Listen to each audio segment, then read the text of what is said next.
My name is Ivy Klinger, and I am in the Lviv branch of the Lviv district. I am an American who is living here with my family. We've lived here for just a little more than 2 years now.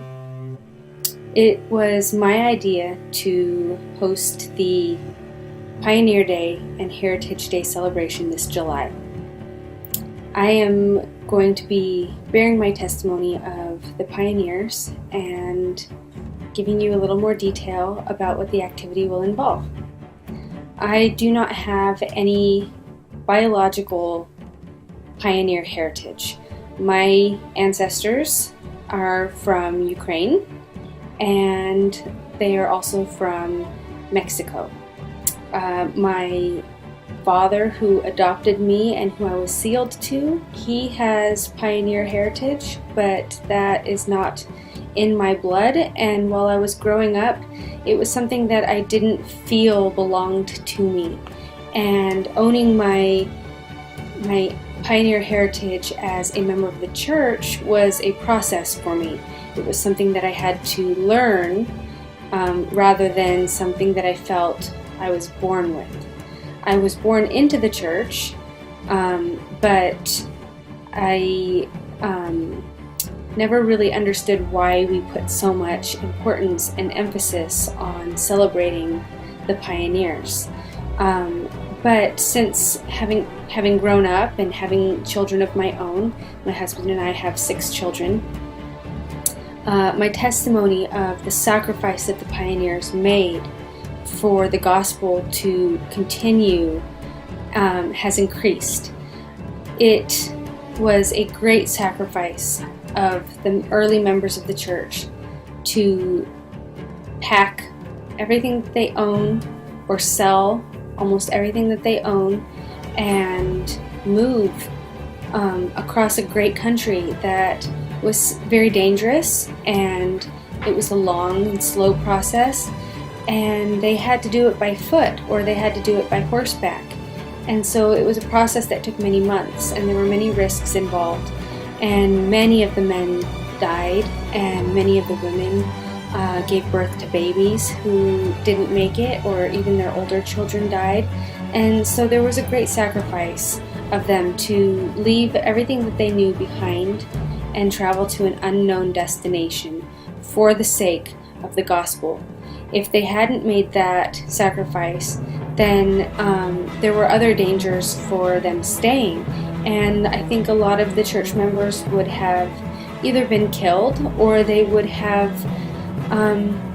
maybe left the church because it wasn't safe for them to be members of the church anymore, and the growth of the church would have been slower.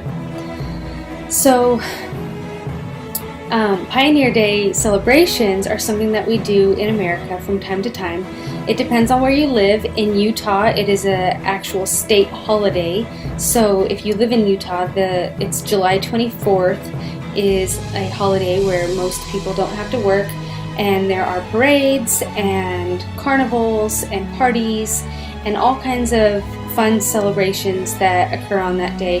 And then throughout the rest of the country, there are smaller versions of Pioneer Day, and often we'll have an activity like we're doing, where the Saturday before Pioneer Day we'll get together and we'll play games and do those kinds of things. So our Pioneer Day celebration is going to be like the ones that I had growing up in California, where we just gather together as a stake, and we enjoy each other's company, and we play games that the pioneers would have played, and sing songs and eat food and just enjoy the day, but in celebration of the pioneers.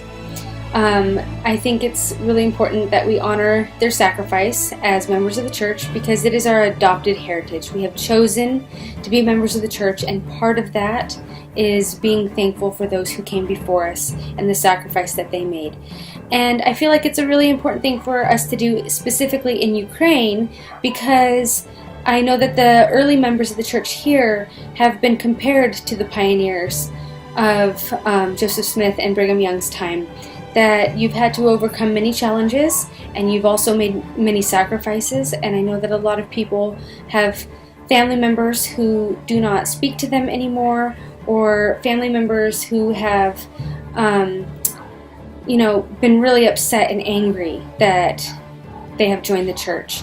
And so it's not just a celebration of the pioneers that came before us, but it's also a celebration for those of you who have made great sacrifices to be members of the church. So I hope that as many people who can make it will. We will enjoy food, and we will be playing games, and we will make little crafts, and I hope that those who are able to bake the dessert is called a fruit cobbler. And the reason why it is called that is because as it bakes in the oven, the part that is like bread or a cookie bakes up through the fruit, and it looks like little stones. And in English, those would be called cobblestones. Like in the road, in the street, those are called cobblestones. So the dessert is called cobbler because it looks like a cobbled stone road. And it is a traditional American dessert that people still make and enjoy, especially during the summer months when fruit is abundant. And it's a very simple recipe, and I encourage you to be creative with it. You can add different flavors or spices to it if you feel like that would add to it. And you can use almost any fruit. I don't think bananas would work very well, but almost any fruit to make this dessert.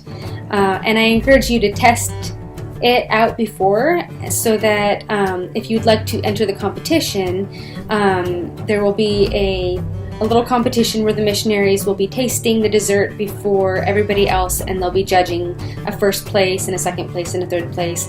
And there's no reward or anything like that, but it's just for fun, a friendly competition to see who brings the best cobbler. And the last thing I wanted to talk about is dressing up.